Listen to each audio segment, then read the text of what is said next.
workers leaving because they get bullied, Raming says, when sent on their rounds by random jerks who wrongly think his workers are undocumented immigrants. What he describes are not official checks by ICE or Border Patrol, but amateur bigots hassling construction workers. If you miss his account on the air tomorrow, it'll be in the podcast afterwards. In Los Angeles, I'm David Brancaccio with the Marketplace Morning Report. From APM, American Public Media. When you travel, the world becomes a smaller place. Pretty incredible stuff. When you explore with friends like mine that are outdoor cinematographers, destinations definitely come to life. Okay, that was loud.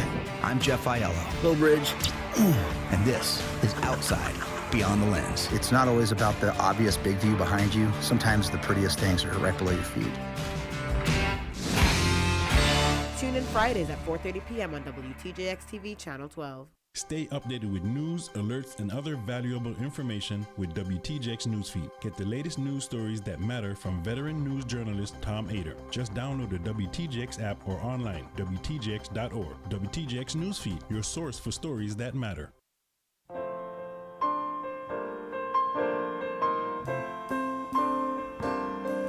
WTJX 93.1 Charlotte Amalia, your NPR station in the Virgin Islands.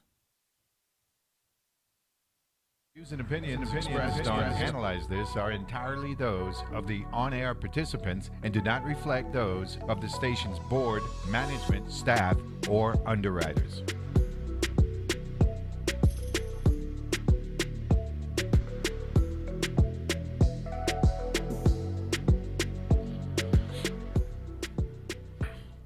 And good Wednesday morning, and welcome to another edition of Analyze This here on your NPR station in the U.S. Virgin Islands, WTJX FM 93.1 with yours truly, Neville James. Kind of rainy this morning, but that's good. Keep the island green and all that stuff. Still paradise. And we're good. Let's get right to it. We've got the St. Thomas Federal Credit Union here in the studio where we live stream. We got the CEO, Ms. Keisha Richards here. Good morning, Madam CEO. How are you? Good morning. I'm well, and you? I'm doing well. So, before we get into the credit union, is there any reason why you have this mean mug? When you're looking at me very seriously this morning, is that supposed to be an intimidating thing that you're trying to establish here early on, Madam CEO? No, it's not. It's too early in the morning to be mean mugging. I'm just have a million thoughts going through my head right now. So. Okay. Because I want you to know that I'm not afraid of you. I clearly would know that, yes. We can establish earlier. Who's Keisha Richards? Keisha Richards is just a simple, everyday person. Born and raised on St. Thomas. Chicken Hawk, Devil Ray, private school? Chicken Hawk all the way. We don't do the Devil Ray thing. Chicken Hawk all the way. Class of 1995. Okay. So, yeah, just a very simple person. When you graduated from high school, what you did after that? I did a lot of things, actually. I decided I wanted to go to college. That didn't work out too well. I decided I wanted to be a cosmetologist. That didn't work out too well either. Standing on my feet all day, I was like, oh no, that's not for me. Mm-hmm. You left the territory? For a short period, very, very short period, just to kind of see what's there, but that didn't work too well either. Mm-hmm. Got a full-time job at, I was working at Island Block, the hardware store, for quite a few years. Worked at Blueberry's Castle Hotel, worked at Frenchman's Reef, kind of just trying to find myself at that point. Then I got a full-time job as a teller at Banco Popular in, I think it was 1999. Started temporary, then ended up going full-time. So you know Mr. McBean? Of course. Most of my formative years was under his leadership. That's the man. He was the man. Yeah, man. He saw a lot of potential in me that I didn't see in myself. Oh, really? Definitely. He's good for that. Definitely. And he growing up, and even now sometimes as an adult, I kind of have this mouth of mine, this mouthpiece, you know. It'll get me in a little trouble sometimes, you know, and that was always his thing. Everything does not warrant a response. Let it go. You know, and he used to be like, little girl, you know, like, you have too much potential to just not have it seen because of temperament or because of you always have to have a response. Just let it go. You know, so he... Just coming from somebody who was very outspoken. Right. Yeah. Right. Yeah. So he gave me a lot of that support that I needed to actually move forward in my career. He gave me a lot of opportunity as well. How many years you spent at Banco? Almost 17. Okay. Almost 17. So your formative 16. professional career, Yes. Banco Popular. I started at Banco as a teller, and when I left, I was the vice president and regional operations manager, overseeing all 9 branches, St. Thomas, St. Croix, and Tortola, and the cash processing center. So cosmetology to branch manager and all that stuff. I was a branch. Regional manager, I should say. Yes, I was a teller. I was teller supervisor, head teller, customer service. And in those times, they had this like management training program. So you would rotate into different areas of the bank every couple of years till you kind of find what your niche was. So I had the opportunity to be part of that as well, to really experience different roles within the bank. So that was a really, really good opportunity that helped me to kind of see where I wanted to be and if that was really even for me. Was that your last stop before you went to the credit union? Yes, it was. That was my last stop. I left from there and went directly to the credit union in September 2015 as a CEO. Okay. What's the difference between a credit union and a bank? The difference between the two, one is credit unions are not for profit.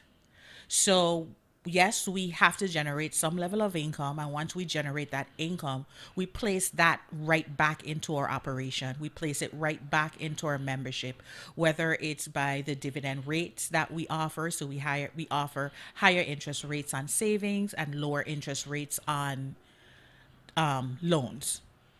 And the community that we serve and the how we operate is significantly different. We're not as stoic with some of the regulatory requirements. They are there, but we also find ways to help our members. It's all about helping our members. The credit union side is people helping people. That's what we live for. That's what we do. Finding ways to help our people, our community. Commercial banking is more so we have to make this profit. We have to meet these goals. And in meeting these goals, it's not necessarily to place it back into the community. It's more so about the company having a really good looking balance sheet. So that's basically the difference between the two. It's we're going to place ours back directly into our community versus so we're going to always make sure that our community is good. Now, credit unions experience I don't want to say new, but a special level of profile about 15, 20 years ago. In the state of Colorado, they were allowed to be a repository for marijuana revenues and all that stuff. What is it about credit unions that allowed for revenues from that particular industry to be deposited in that facility as opposed to a bank? On the surface, if you don't want to get too technical, 'cause I don't want to put you on the spot. Surface level, it's a lot of the credit unions that service that marijuana depository industry, that cannabis industry, they are, in a lot of cases, state regulated. Because on the federal level, marijuana, cannabis is still a Schedule I drug. Correct. So once you have that level of federal oversight, the marijuana cannabis banking is not as cut and dry as we would like it to be. One, it's very risky, and we operate in a risk-based matrix. So with that, there's a lot of regulatory requirements. It's not an automatic that every credit union would be able to do cannabis banking, because there is a lot of state regulations and federal regulations, and a lot of the federal regulations do not take cannabis banking into consideration. The follow-up question would be, so when the governor signed the cannabis legislation into law in January of 2019, when he first came in as the CEO of the credit union, what was the first thing you were thinking of, having been keeping an eye or monitoring? That's a better term, since we got CEO in here. We got to use the big language. Monitoring what had been taking place in the previous 10 years, because we're now looking to delve into a whole new industry here in the Virgin Islands. It's definitely a whole new industry, and it's a highly regulated industry. So I'm going to take my CEO hat off, and I'm going to put on my regulatory compliance hat, because that's actually my background, regulatory compliance. And financially, it makes a lot of sense for the cannabis banking, and it would generate significant resources, financial resources for the Virgin Islands. But on the regulatory side, it requires specialized skills, specialized monitoring, specialized reporting to the feds, that we would have to make sure that we are in a position to be able to do so. And it's not, with the cannabis banking, it's not something that we could just get up and say today, because it's still a Schedule I drug federally, that, hey, we can just go ahead and bank cannabis. We really can't.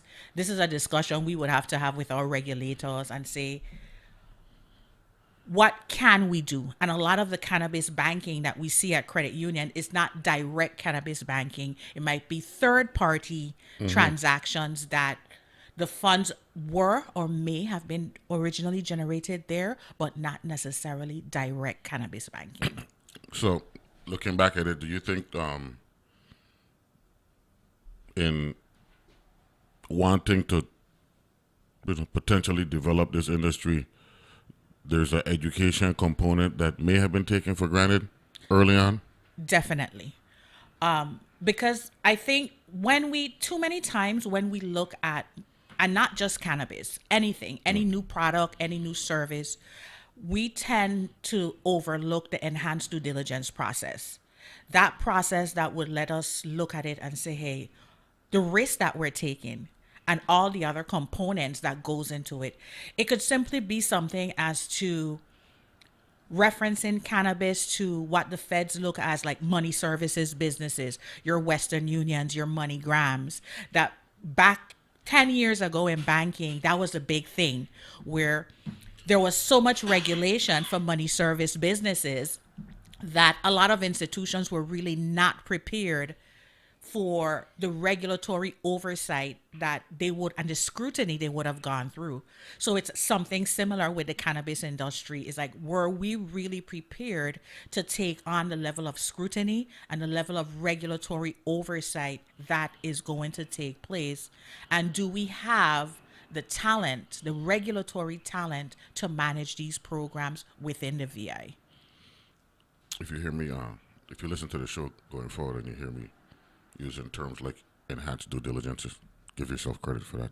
Thank you. Coming on the show this morning with that nice language, you know what I'm saying? I got a text message from one of my listeners. Morning, you're interviewing a very dynamic young woman. Had a chance to do the same. She left me totally impressed. So you got a fan club already. Man. Oh, very interesting. Thank you. Thank you. I try to keep a low profile, you know. I really do. But, you know, I'm trying to, my board has impressed upon me that, you know, I have to really do more at making sure that the community knows and understands what the credit union is doing. So here I am today.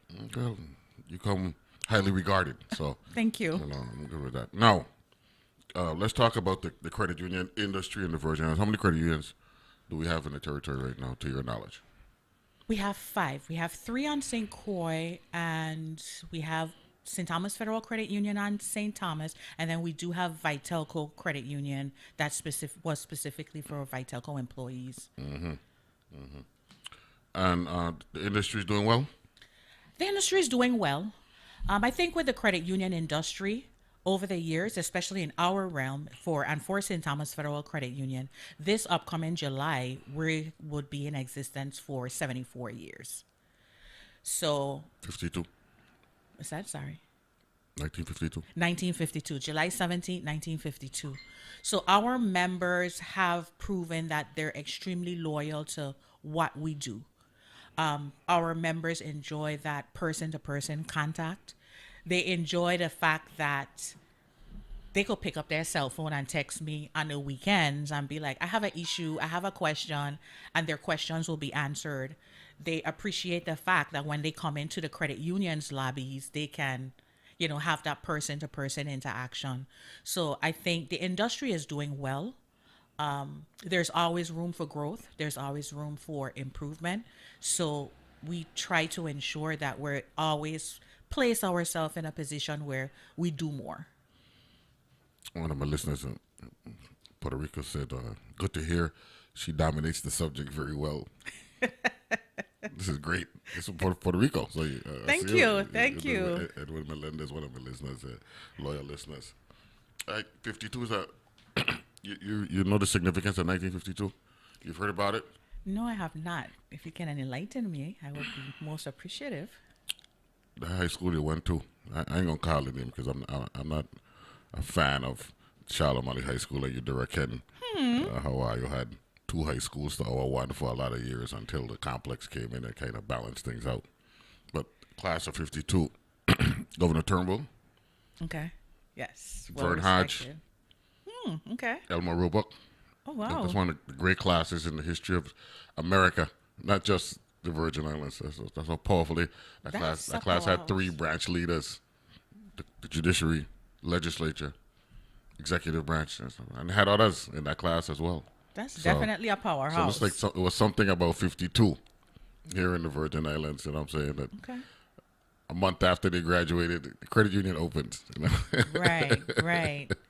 That's a good thing. So, how many people do you employ at the St. Thomas Federal Credit Union? Right now, we have 21 employees, 21 full-time employees that runs the day-to-day operation, robust operation. Actually. What's your membership? Our membership is about 9,000 members. Okay. Our asset base is about $90 million. We've grown about between $40 and $45 million in the last 8 years. Doubled? We've basically doubled our asset size in the last 8 years. What contributed to that? Reinventing ourselves. Regulatory wise, we had to make some major changes to our operation, which were federal mandates. And secondly, just reevaluating our strategic focus to determine what was best for the credit union at that given time. And I think a lot of it had to do with our board of directors as well. We do have a volunteer board. However, they do a really, really good job at making sure that to keep me on my toes, first and foremost, and to make sure that we strategically look at what that next step for the credit union is always going to be so that we remain relevant, whether it's new technology, whether it's repricing of our loans, adding new products, adding new services. It's just to remain relevant and current at the time with what we have. We're talking with Skisa Richards, Chicken Hawk. She laughed. CEO at the St. Thomas Federal Credit Union with asset base of $90 million. That's impressive. We'll come back, talk about the benefits to those who do not invest in credit unions, that they may want to consider it, You're listening to 93.1. Analyze this. Be back right after this.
And we're back here on Analyze This, and we've got, what's the acronym? STFCC?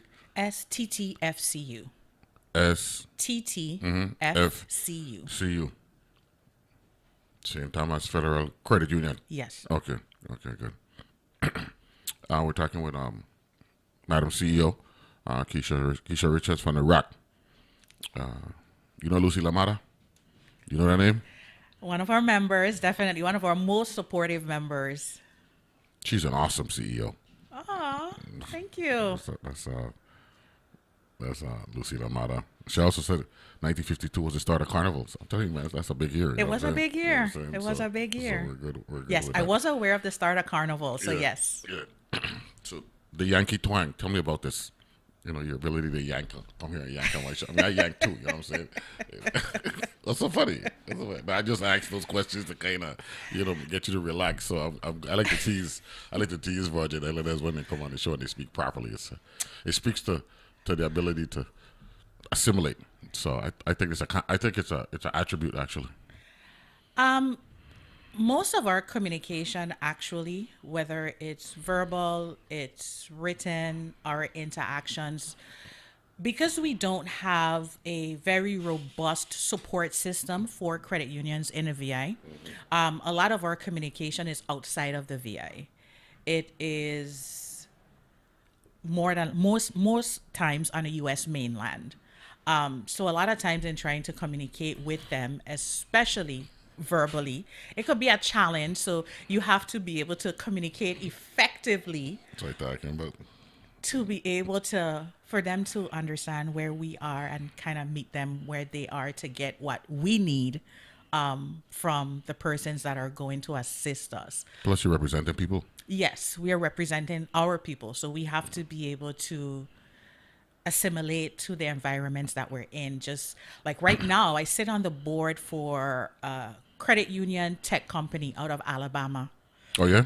Yes. So sitting, having those conversations in those rooms, you definitely have to be able to communicate effectively. And you hear that southern drawl that they use when in Alabama when they speak. Definitely. Right? Definitely. Yeah, that's good. I got a question to ask you. How important is it for the government employees retirement system to remain solvent based on membership of the GERS where the St. Thomas Federal Credit Union is concerned? It's extremely important. We have a significant portion of our membership base. Initially, when the credit union was established in 1952, it was specifically for government employees. It's only within the last few years we've opened our field of membership to other businesses that their payroll and the business is domicile in St. Thomas and St. John, and they have more than 2 employees, they've been able to join the credit union. So because of that, more than 70% of our membership are government employees. Mm-hmm. So if the GERS system goes insolvent, that is a major hit to our financial standing. There could possibly a loss of deposits. There could possibly be an extreme increase in delinquencies on loans because that revenue is gone based on the insolvency. So over 6,000 of your membership is government related? Is government related employees, whether it's full government, semi-autonomous, or autonomous. At least that 70% of our population is government employees. Well, just looking at it, analyzing it, that's what we do. That 2,700, that 30%, that's a big number though. That non-government for an entity that was originally government based, that you have 30%. I'm approaching almost 3,000 non-government. That's also impressive as well. Thank you. And that's within the last, I would say, 5 years, maybe 4 years. And that's within your window. That's within my window. I've been there 10 years. So that's within our window where we made a lot of those changes. And in addition, we also added where immediate family members can join. So if you're a credit union member and your mother, your father, your siblings, your kids, they can join the credit union because you're a member. So that, in addition, assisted with growing the membership. So we are at a point where we're growing. So we definitely have to go back and strategize as to what the next few years of our operation is going to look like. Has the current administration or the previous administration, since you say you go back 10 years, which would be the MAP administration, have they ever reached out to you as the CEO and say, I want my financial team to have a discussion with you, given that you know about our economic terrain, being the Federal Credit Union and seeing deposits, seeing loan activity, what have you? No, that has not happened, unfortunately. I figured as much. And I'm sorry, governor and governors in the past, but that's a problem, because you're dealing with our economic activity on an hourly basis, not even daily, right. On an hourly basis. And to me, there isn't enough inclusion of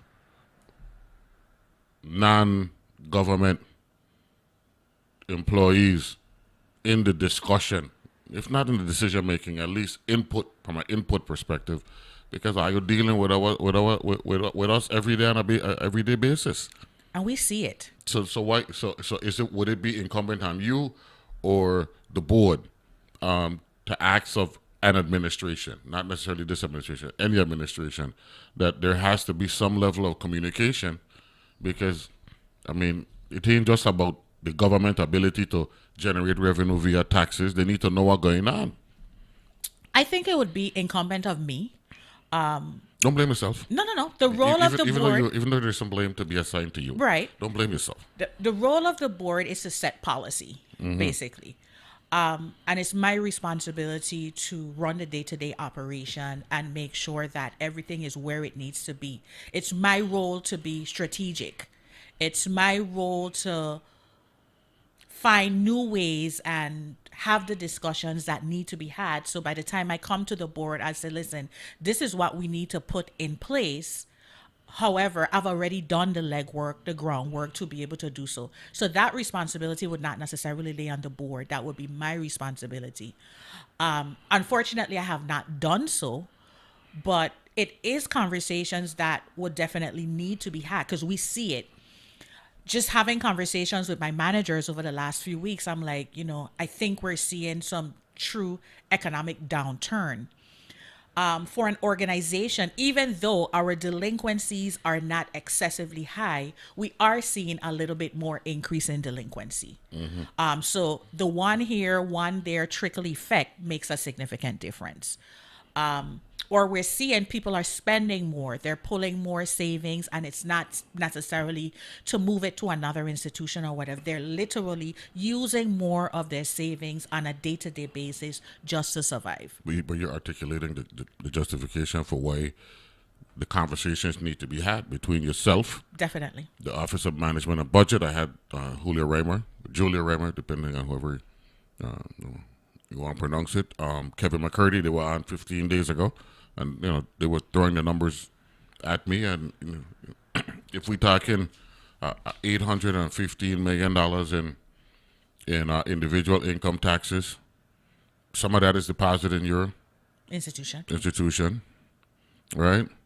No, 815 is the general fund budget. 423 million the government generates in individual income. $214 million in gross receipts. $75 million in corporate taxes, $60 million in property taxes, $40 million in excise taxes. These are big numbers. Yeah. And the folks the businesses have employees who may be a part of your membership.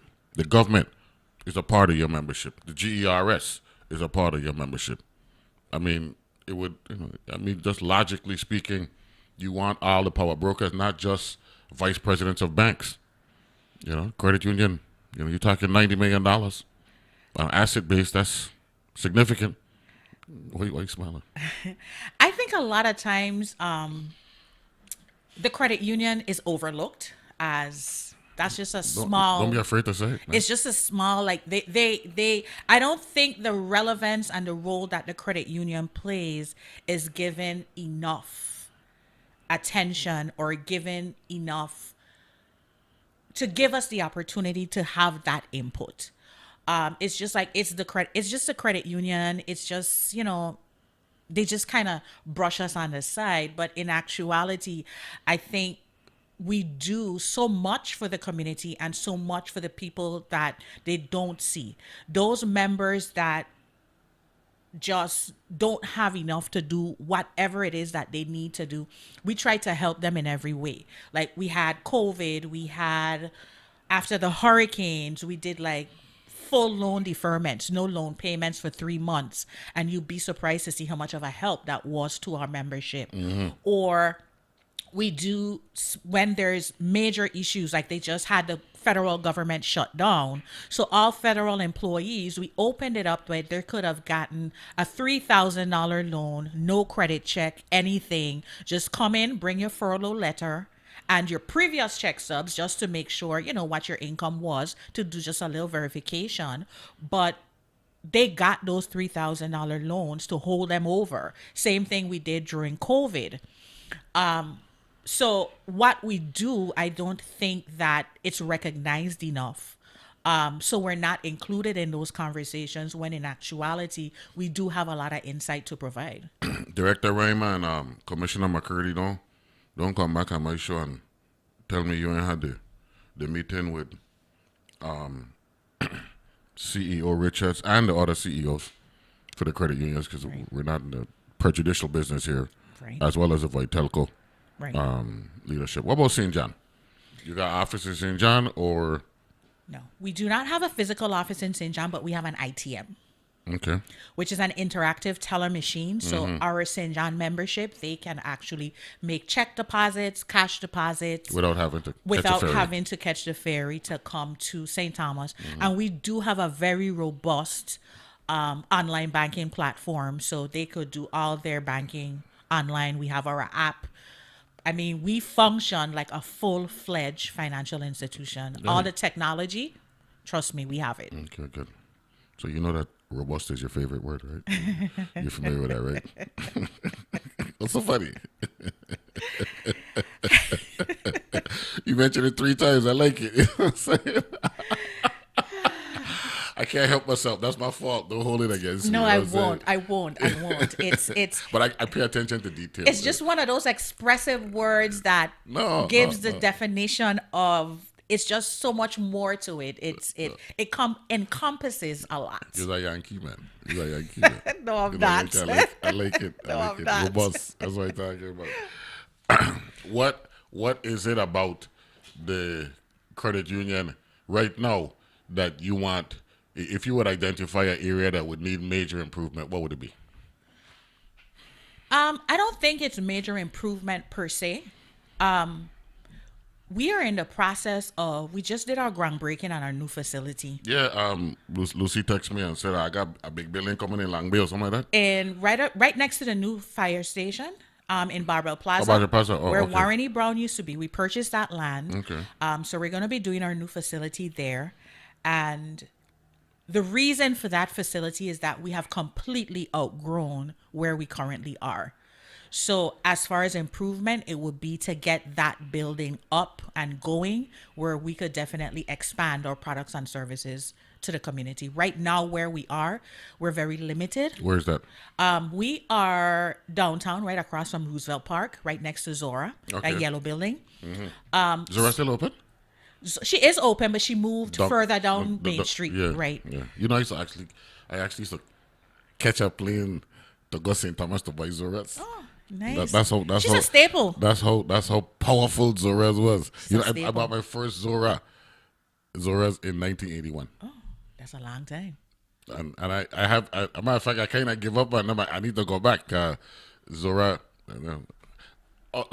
since I'm speaking about her, does the credit union look at businesses that they might not necessarily want to invest in, but would want to do business with the credit union? Like as if you see a Zora doing well and her employment growing or any business growing. Is there something that you might want to have a conversation about with any business in terms of you might want to encourage your workforce to invest in the credit union or do business with us? We do, and we reach out to them. We say, hey, you would qualify. Your business will qualify to be part of the credit union. You have the 2 employees. You're located here on St. Thomas or St. John. You may and sell them what the benefits of the credit union is, and this is where we actually have not including the government agencies, but we have at least 80 private businesses that their employees can join the credit union. Okay. And it's from doctor offices to Cost You Less to Kmart to there's a lot of private businesses that's part of our field of membership. That's awesome. Talking with Keisha Richards, Chief Executive Officer of the St. Thomas Federal Credit Union. That $90 million sticking with me, and you've doubled that in 5 years, man? Between 5 and 6 years, because initially when I came on, Yo, that's COVID. That's the COVID window, man. I mean, what's up with COVID that? was good to us. We were good to our members, so they were good to us. COVID period was when we did a lot of that relief loan type things, and when our members were going through some of the toughest times. We were there for them.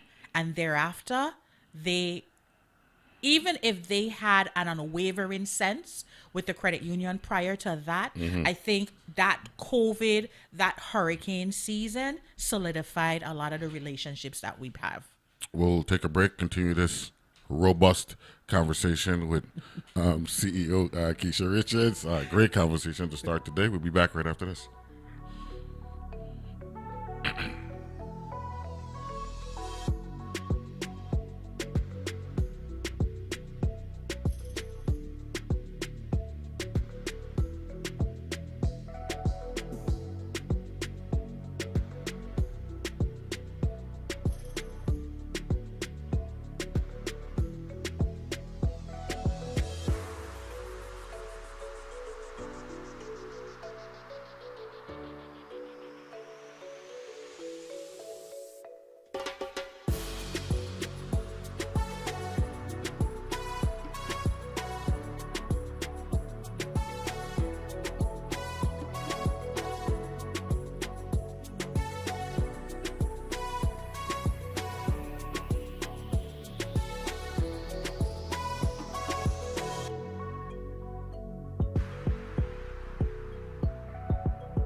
And we're back here. Analyze this. It's been my pleasure to have a conversation with one of Owas, like to pronounce it in St. Thomas, because Owas in St. Croix, but it's Owas. Miss Keisha Richards, it's been a pleasure. Great conversation so far. Thank you. So, I'm going to give one of my former colleagues some props for something that he did. And,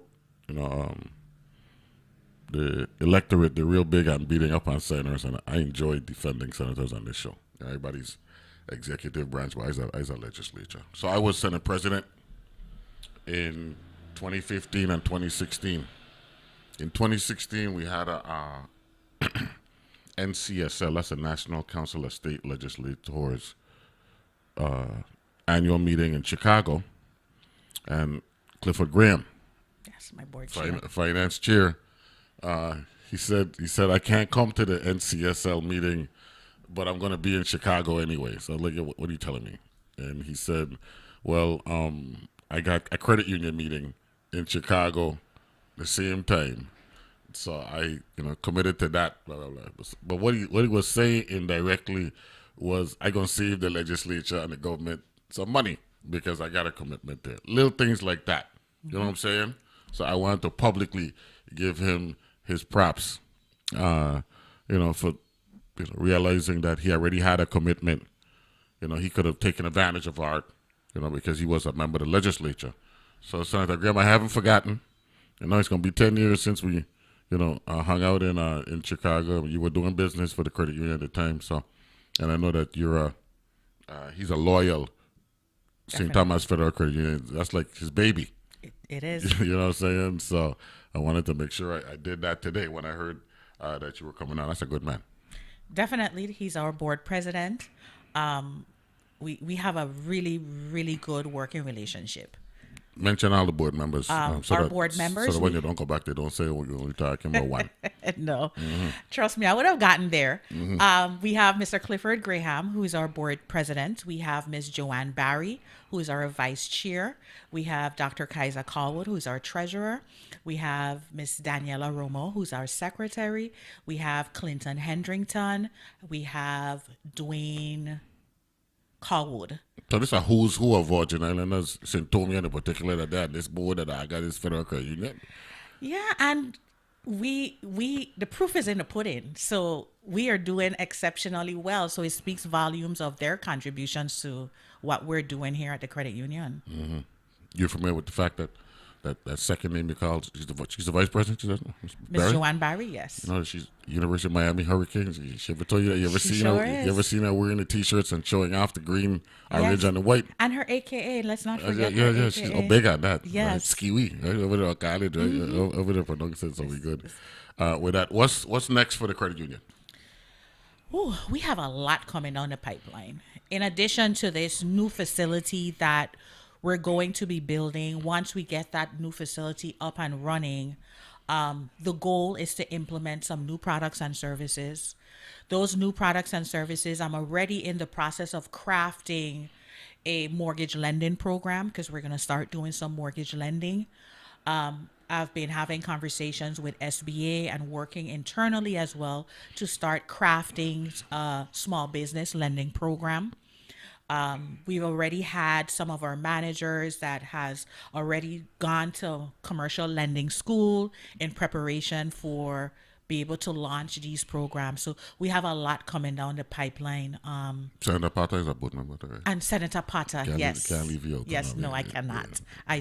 I apologize. No, that's okay. It's okay. But yeah, we definitely have a lot coming down the pipeline over the next few years. Now, you bring up something that, and I want you to explain this to the public. The GRS didn't have a building. You're familiar with the building on St. Croix up here, right? And it was constructed. Well, the idea I think came about somewhere like late part of the first decade in the new millennium, right? So we had a senator who was, and these are how senators are, and they're Korean, so I'm not gonna hold against him. They were saying when the GRS complaining about money, but they're spending money on a building. And luckily for us, that day when he asked that question to the actuary, and you just mentioned, are you going into constructing a building, right? The actuary actually saved the other senators, right? And he said, well, after you construct the building, that's an asset. It is. You know what I'm saying? So you were pretty much telling the senator, you're complaining about something that's pretty much lateral because you now have more in your asset portfolio. So talk about the benefit of constructing the building. It ain't just about constructing a building so you have more space for the 21 employees and the other things that you want to do. It actually helps you on your ledger and on the bottom line. It helps the balance sheet significantly because that is a major asset that goes on the balance sheet. And it also helps because when it comes to managing the balance sheet, we can depreciate a lot of the costs over time. And sometimes we need that depreciation on the balance sheet to be able the depreciation ability. To be able to make the balance sheet, keep the balance sheet where we need it to be. So sometimes having expenses or venturing into major projects is not necessarily a bad thing. It helps the institution, regardless whether it's government, whether it's private sector, to be able to have the right balance of assets and liabilities. Morning, Neville. Miss Keisha Richards is a powerful dynamic leader who is passionate to see the growth at the St. Thomas Federal Credit Union. Your fan base just exploded. And coming from numbers that I don't even recognize. You know what I'm saying? So they give me a cell phone number, which is cool. I ain't got no problem with it because, I am a little popular right now. But, man, you're making a great impression.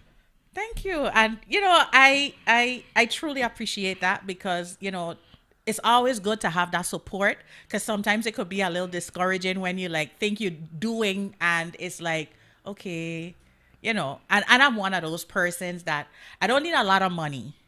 I don't need a lot of material things, but my love language is words of appreciation.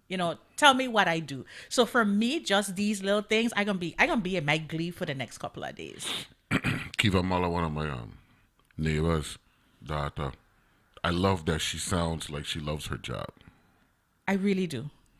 I really, really, really do. Now, Kiva, if you had seen her face when I came in this morning when she tried to intimidate me, you know what I'm saying? I would know about that loving thing, you know what I'm saying? But, no, I'm just teasing. Edwin Melendez texted me, he said, what he said? He said, she talks about numbers just like you do. I think everybody knows that I like the numbers thing. You know why? Because it ain't subject to speculation. Math is math. You know what I'm saying? What you're expending. What you're taking in. Sometimes we get into overanalysis, wanting to be sophisticated when you could just, talk it like you see it or talk it like it is. It is. You know what I'm saying? But I really want for a higher level of communication with the government. Because I'm a public servant by nature, when we were growing up, it was all about going to college, coming back to work for the government. Right. You know what I'm saying? And I want the government to be sound. That's what I want more than anything else, right? And in order for that to be the case, as I've aged, I've come to realize you can't have a government that is functioning if you don't incorporate private sector perspectives, because private sector is where the government generates the revenue to meet its obligations, which, in theory, government's supposed to be net zero, right? We balance in a budget. Sometimes you want a surplus. Sometimes you have to work with a deficit. But you got to talk with the private sector, man. Are you there dealing with the people them? You know what I'm saying? So I wish I had this type of perspective and knowledge, but that's what comes with time. Everybody you can't be bought. You don't come with knowing everything. You gotta learn. You know what I'm saying? So I would want, hey governor, I know you're off island, but if anybody listening, you ain't gonna have to bring in the credit union people them with your financial people them and having a discussion, so we could know what going on. What would you want for young ladies or even young Virgin Islanders, given what you're hearing, how you're receiving all these accolades this morning? What would be your suggestion to them, given what we're going through right now as they aspire to be contributing members to our society? Young ladies in particular. Young ladies in particular, I would say the sky isn't really the limit. There's always something else. Be more, do more. I tell people my early years in the workforce, as I said, I started college, I stopped, whatever the case was, and then I went back to college as a seasoned adult, married with kids, was already very embedded in the workforce. And I was like, you know what? I if nothing else I have to at least finish my bachelor's degree. So as much as we think, yes, experience is excellent, but to have that level of education and experience coupled together makes a significant difference in what you could possibly achieve and the doors that it opens. Because a lot of times things are, well, when you look at a lot of job descriptions, or you need to have at least a bachelor's degree, but sometimes that person may not necessarily have that bachelor's at the time, but they might be an ideal candidate. But again, you have to be able to sell yourself. You have to be able to have those conversations. Like my kids used to get a little upset with me because when they text me, if they don't text me in a complete sentence, I don't respond. And they'll be like, Mommy, you're so annoying. I know, but it's okay. because by the time they got to college and they got to high school, they got to college, their writing skills were immaculate. And their professors would always be like, you write really, really well for, a new generation student. And they would be like, no, we had lived in the house with Keisha Richards. She used to mark up on our stuff with a red pen. So it makes a difference, that being able to not only communicate effectively, but verbally, but written as well. So I would tell our young women to foster that craft, one, and how you carry yourself as well. We're not saying that, because I don't buy name brands. I too cheap for that. I really cheap. But I'm going to look nice at all times. Whether I could just be leaving the house to run to the supermarket, I'm going to be kept and put together. Rufus Turnbull. Imagine how much better she would have been if she went you direct in.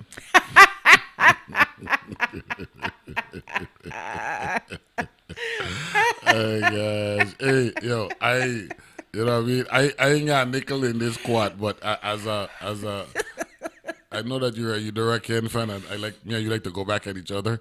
In this case, you're gonna have to eat your heart out, man, because she's a chicken hawk. You know what I'm saying? You know, it is what, and my engineer in the back give me the thumbs up. He's a chicken hawk as well. You know what I'm saying? So we good with that. So when I gonna see you again? When you coming in? When you come back again? What? Down the road? Anytime that you would like to have me, just shoot me a text, shoot me an email, shoot me whatever, and I'll be here to do it. I think it is a big thing to be able to just put information out there. And hopefully by the time we have another conversation, we would have been able to have some conversations with our government officials and give some insight. The people, the anonymous is no longer anonymous. Joy Marshall. From the legislature days, you know what I'm saying? So she said, I'm proud of my friend. So, yes. Yeah, you made a great appearance here, I'm glad that, you finally made it over, at least into the studio. And tell your employees that Neville James said that their boss was well received and was excellent, Thank you. She had a robust following here on the show this morning. Her English was immaculate, you know what I'm saying? And the enhanced due diligence that she's talking about, works well for the credit union. How often credit union leaders meet? I meet, man. I got to meet, man. Credit union leaders throughout the VI? Yeah. Not often. I think it could be a lot more often. That's a suggestion from me to you. Do that. Do that. I mean, we need to be communicate. We need to communicate more. I just think maybe that's one of the reasons why we're struggling in certain areas. I have this thought, which I'm working through the concept and trying to work through the regulatory side of it, where I would like to see every state throughout the U.S. has a credit union league, most states. And we are so isolated, even though we get a lot of resources from the mainland, from other leagues and stuff. I would like to see us create our own league where we can support each other within the VI. We just had a new credit union, which I forgot earlier, PenFed, that just opened a branch on St. Thomas. Lucia texted me. She texted me that, yeah. So I said, Lucy, I didn't mention it, and she actually brought it up, so give her some credit for that. That, to have a league that would allow us to create policies, create structure, create support for our members here in the VI. Can I hold on to you for like 5 more minutes after the hour, 5 to 10 minutes after the hour? Of course you can. Or do you have to go? No, I'm good. Big shots like you. No, I'm good. I'm good. Okay, we'll take a break. Come on back. We'll wrap up the conversation with the CEO for the St. Thomas Federal Credit Union, STT FCU. Yes. Keisha Richards. Be back right after this.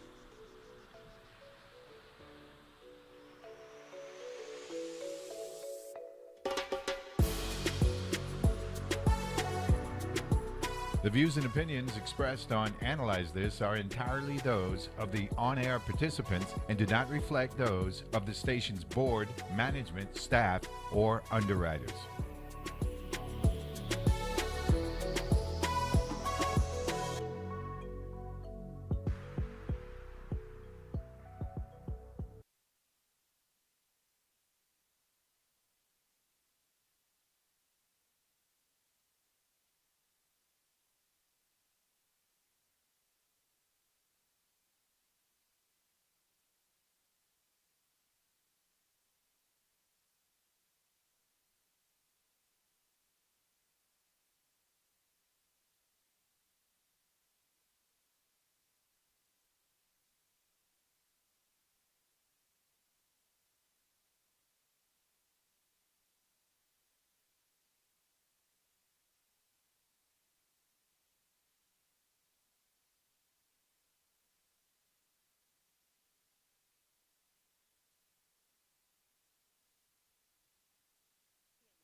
The views and opinions expressed on Analyze This are entirely those of the on-air participants and do not reflect those of the station's board, management, staff, or underwriters.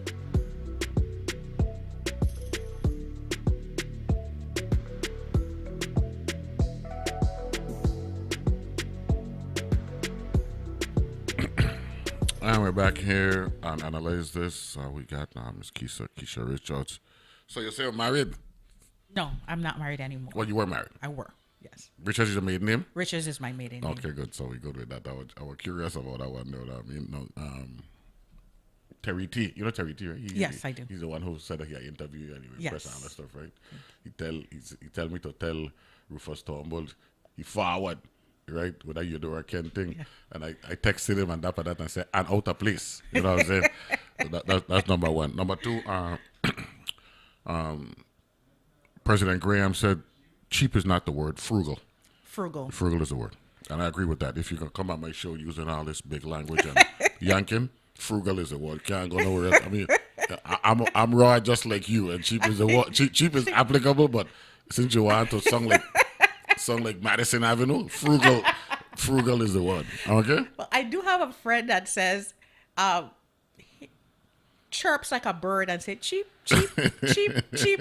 When they think about me, they say cheap, cheap, and they chirp like a bird. So it sticks with me. I know that. No, I'm just having fun. Yeah, that's fine. We're good. Yeah. So frugal. But let me get back to the part when you were talking about yourself. There are exceptions to every rule, right? Because you were trying to say that okay, I don't have a college degree or I don't have my bachelor or whatever. You do have it now. I do. Okay, good. But at the time you didn't have it. At the time, but I went back. Yeah. So it was like, it's never too late. It's never too.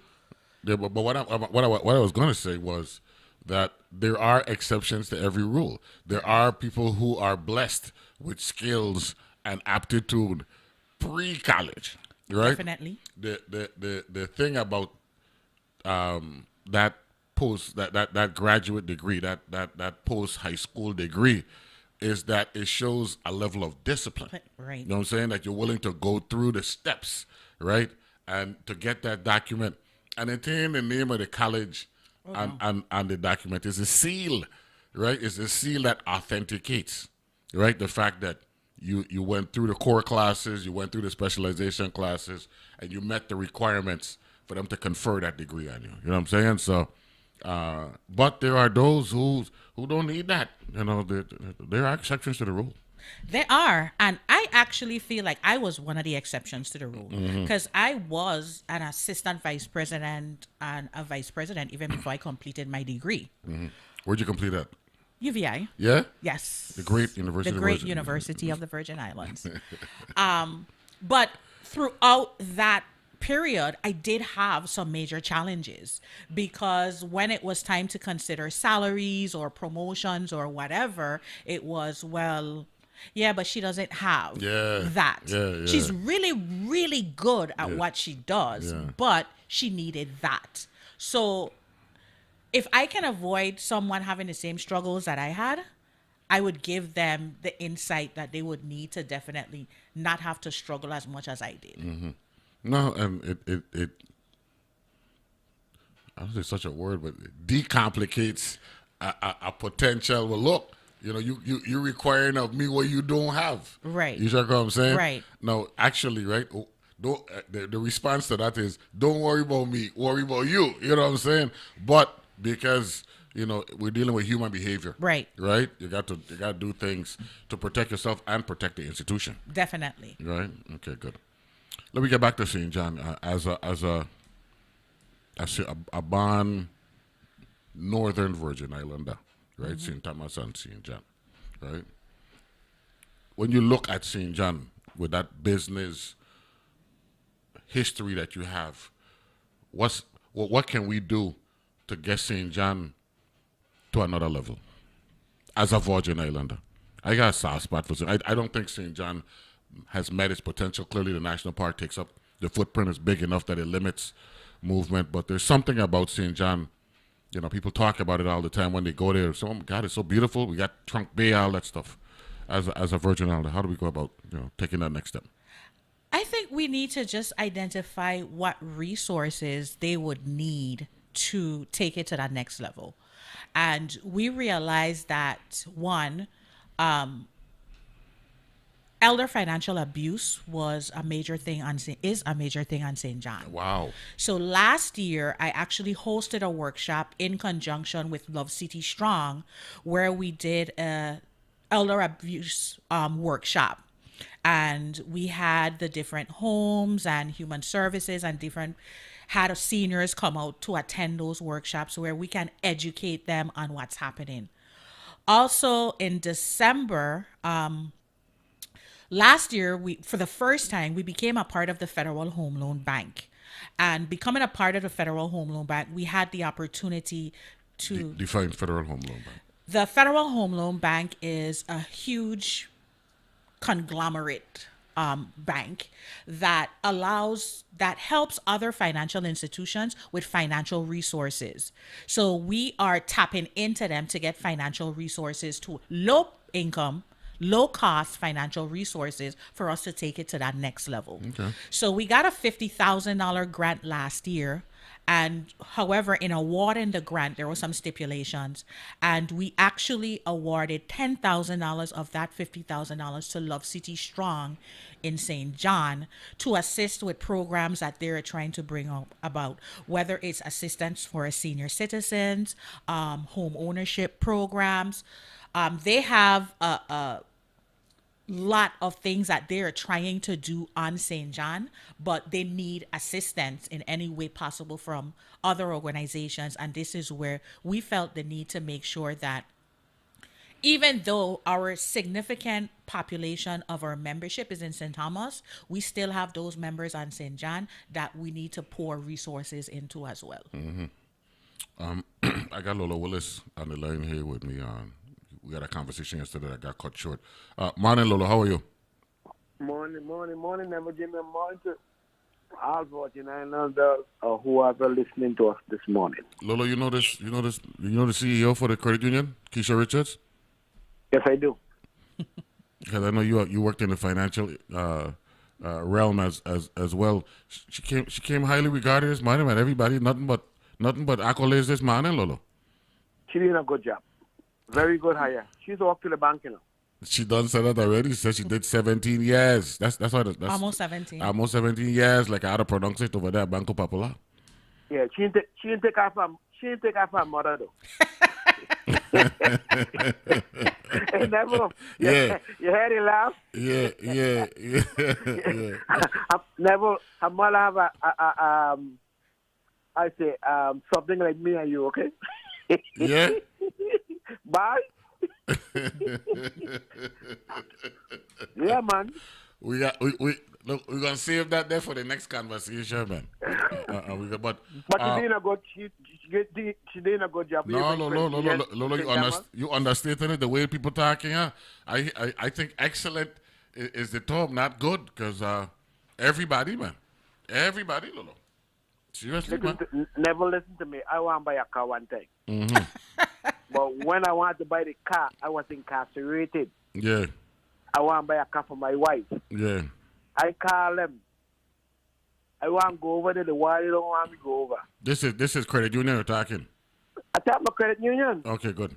You know, credit union come to the jail and fix me up and I get my car. Lolo, man, like that. Lolo. We've been getting accolades here left and right, but what you saying now is a whole different universe, man. Wow, I'm Lolo. telling you, I get my car in 6 days. Wow, Lolo. Service. I call a service level, okay? Wow. See, I'm glad Lolo come out. You know what I mean? Yeah. Yes. You made a great impression on my audience, and I Thank you. I want to Thank you. I don't know who hooked this up, Clifford or Kaiser? Kaiser, actually. Dr. Calwood. Dr. Calwood. Dr. Calwood. That's awesome. Yes. That's awesome. It's been a pleasure, man. You know what I'm saying? Thank you. Hey, Lolo, she tried to intimidate me when I came in this morning, man. Yeah? She had a mean mug. She was on the phone, and she was just looking at me like, oh, so you the blank that I got to talk to this morning. You know what I'm saying? I can't use that word on a radio station. She said, oh, so you the blank I got to talk to this morning. And but, you know, I acted cool, you know what I mean? I wanted her to know that, you know, she wasn't going to intimidate me, you know what I'm saying? So, but as the show started, credit union have gone to another level. No, as the show started, man. Look, even my partner Edwin Melendez out of Puerto Rico, man. I like the way she talking, and then one of my people, child, she's a professional now, Kiva Mola. Kiva Mola gave her the ultimate compliment. She said, "I love that she loves her job." Would you agree with that, Lolo? She loves her job. I think she loves it because she has no good employees working around her. And you know something, Neville? People will be scared to go for loans. And I tell them, go to credit union. But my credit bad. Credit union will work with you. They don't work with you. But they not only work with you, they help you to build back your credit rating. You know what I'm saying? Which is something that, you know, we all go through our challenges, and, you know, we do what we got to do. Thank you for that. But people don't understand the financial market and the financial institution like credit union have. Well, you know something? Let me ask her this question, and since you're part of this. Your board member, Senator Potter, in his first term, he was big on financial literacy, right? And you in the business. What can we do, Madam CEO, to get? And he wanted the young people to be a little bit more literate as to what's going on. What can we do to get our financial literacy up to better levels than it is than they are right now? I think it should start in the schools. It should start different programs on the elementary level, junior high level, high school level, and once they get to the university, they should also have some level of financial literacy. We try to do our part. We do host a lot of financial literacy workshops, and my challenge with hosting those workshops, because I facilitate those workshops, and we're always filled to capacity, but not necessarily by the ones who mostly need it. So the ones who come to those workshops are the 700 and 800 credit scores, or the ones that have mastered the art of saving. But the ones that definitely need it, that 400, 500 credit score, or that person that's living paycheck to paycheck, are not necessarily the ones that's coming out. And I definitely would like to see that we could reach that segment of our population. And those workshops are not necessarily isolated just to credit union members. They're open to the public when we have them. You familiar with, you mentioned elderly abuse. You familiar with the local statutes? Yes, I am. You know who was the sponsor for that legislation? Who was the sponsor? Looking at it. Act 70004 and 70003. But it actually needs some tweaking. Because we spoke with Human Services, there's certain areas that when we pass legislation are a little ambiguous. So we got to work on that. And that's where we need folks like yourself to give that give suggestions and contributions so we could continue to master or at least perfect our local statutes, so that we could, have a not necessarily a perfect future, but a smooth future. Any closing remarks you want to give the young lady, Lola Willis, before I excuse her? I would like to say this to the public. Credit union is very a vital part in the Virgin Islands. Why? It affects two things. It affects two taxes. It affects gross receipts and it affects excise tax. Why it affects gross receipts? Because credit union is giving you money either to buy a car, credit union is giving you money, maybe you can shop with it, but you can spend it in the territory. And you're buying something from abroad, you bring in stuff, you pay excise tax. So credit union is very, very important to our economy. Lola Willis, appreciate that. Thanks for helping me to wrap up this conversation. Madam CEO, it was a pleasure to meet you. Thank you, and it was a pleasure. I'm truly appreciative of you having me. And I think this was a really, really good conversation, and it paves the way for other conversations to come. And I think as we go through this process, the general public would learn and be interested not only in just the St. Thomas Federal Credit Union, but also just seeing what credit unions on a whole have to offer, because we do have a few of them in a VI. So reach out to them, have those conversations with them as to what they can do to assist, because there's so many programs out there. And I do want to say publicly, thank you to my staff, because I have an amazing staff. They support me to no end. Sometimes they don't understand the method to my madness, but regardless of what, they get on board and we get what we have to do done. And I think we have an amazing crew. My board, they gave me the flexibility to make some decisions that may not have been initially popular, but it helped us to get to where we are today. And I think we have a really, really good board, and we have these other committees and self-volunteer committees, because everything is volunteer. The only people that get paid are the employees. Even the board is volunteer. Do you want that audience with the government's financial team? I didn't hear you. Do you want the audience? Would you want that audience to have that discussion? Definitely. And not just individually for the St. Thomas Federal Credit Union, but all the credit unions throughout the Virgin Islands. Do you think that setting would be beneficial to the Virgin Islands if the credit unions at least get a chance to speak with the decision makers and the money managers of the government of Virgin Islands? Definitely. That forum would definitely, I think it could be very fruitful to the entire community, because we see so much, we hear so much, we have those conversations, even if it's just from a collections perspective, from a savings perspective, what the challenges of people are. We have so much insight that we would be more than willing to share if we're given the opportunity to do so. Well, I can point out there now, reach out to the governor, chief of staff, and see if he could set that up so that OMB and personnel, finance, all those other, what's the other areas of the financial team? IRB, Lolo, who else are missing? Yeah. Who else are missing? Economic research. Economic research and all the players who typically make up a government's financial team. I think I need at least that setting at least once before the administration, says sayonara, and I'm saying, so that's just my suggestion. Thank you very much once again. Glad to have you here. Thank you, and I appreciate it. Without a doubt. That's the one and only incomparable, according to my audience, and I agree with them. Keisha Richards from The Rock, right? With the enhanced due diligence, robust, immaculate, all the big terms that she used this morning, coming out of that. I gotta give her, hey Lolo, I gotta give her credit. That famed high school in the Palibog, Sugar Estate area, the Charlotte Amalie High School. I go give her, she do how you got this man, Lolo.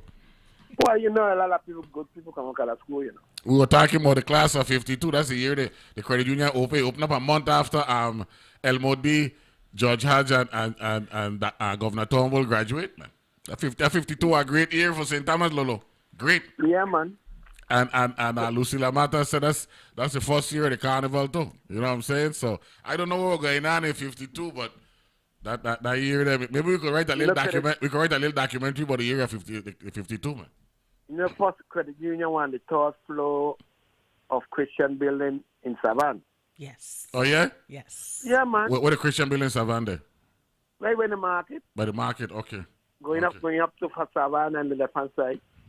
And the top floor of the Credit Union was first. People want to know. Expand. People want to know. How come you never bringing out Lolo Willis? Lolo's a wealth of information, man. And I like info. I like factual information. You know what I'm saying? So we good with that. Thanks for the extra segment, man. Thank you. Appreciate thank you. that. I appreciate you. We'll take a break, come back. Lola and I will pick up that conversation. We're going to talk some numbers, like they pronounce it over there in the St. Thomas, St. John's. You know what I mean? He's a numbers man over here. We'll be back right after this.